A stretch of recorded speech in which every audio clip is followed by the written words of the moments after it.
Hi, and welcome to Kemah Connection. Today I want to talk about my first 2 months in office.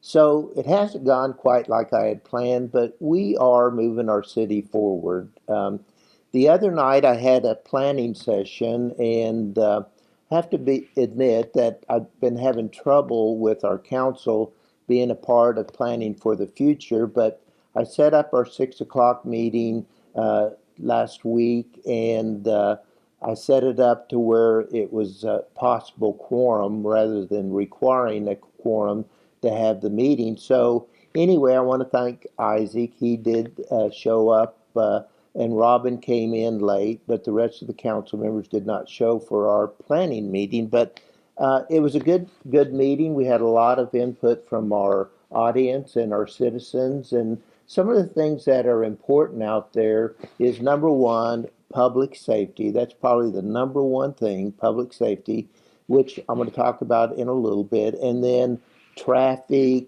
and this one kind of surprised me. Code enforcement now is kind of a high priority in Kemah, and I appreciate that because it helps us keep our property values up if we truly enforce our codes.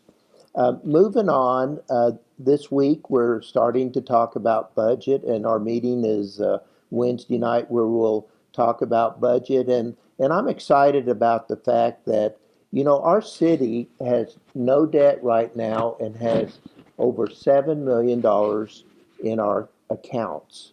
That's a lot of money for our little city that works off of approximately a $5 million budget. But it's important as we move forward how we use those funds and how we balance our budget. But I have come up with 5 different ways to balance our budget, and there's different ways of doing it. But the one that I like the best is no new taxes, no paying for parking at our city parking lot, no paying for trash, which we haven't paid for since I've lived in Kemah. And then also, it's important that we keep our low taxes, and it's important that we have no debt. Well, we have one way where we can balance our budget with that. Other ways that are being talked about is raising taxes, charging for parking at the city parking lot, charging for trash. I also think that it's important that we really look at our staff.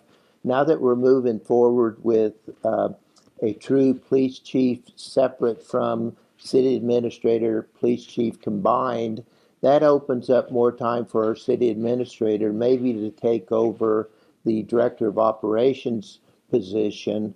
And if we would do that and then phase out or go outside for IT, we could save several $100,000 in our budget. So those are some things that I'm going to be moving forward. But I want you to know that during the election, we talked to a lot of people, and I think I'm going to do the best job of representing our people as we move through our tax season. So anyway, things are happening in Kemah, and I appreciate that people are coming out to our council meetings and speaking up. We need to be heard, and that's the only way that things are going to change in Kemah is if we keep that up. So thank you, and look forward to visiting with you again.